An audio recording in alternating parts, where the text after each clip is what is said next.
এঁচোড়ের কোপ্তাকারি। তার জন্য শিলে আদা, রসুন, শুকনো লঙ্কা, জিরে বেটে নিলাম। এঁচোড় আর আলু একসাথে গোল গোল করে কেটে নুন হলুদ দিয়ে কুকারে সিটি দিয়ে নিলাম। এরপর ওগুলোকে ঠান্ডা করে ভালো করে ম্যাশড করে নিলাম। কারি পাতা কুচি, পেঁয়াজ কুচি, রসুন কুচি, 3 চামচ বেসন, একটু কর্নফ্লাওয়ার ও জিরে গুঁড়ো ভাজা এবং ভাজা জিরে গুঁড়ো এবং আদা রসুন আর যে লঙ্কার পেস্টটা করেছিলাম সেইটা দিয়ে সব ভালো করে মাখিয়ে কোপ্তার আকারে কড়াতে অনেকটার মতো তেল দিয়ে ভেজে তুলে নেব।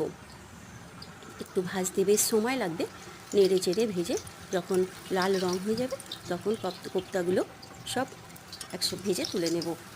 কর্নফ্লাওয়ার দেওয়ার জন্য কোপ্তাগুলো এত মুচমুচে হয়েছিল যে এমনিই খাওয়া যাচ্ছিল।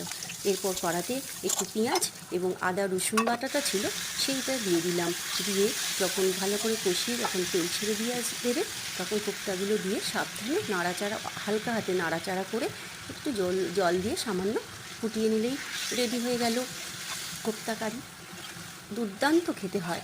এটা একবার আপনারা বাড়িতে বানিয়ে দেখতে পারেন, খুব ভালো লাগবে।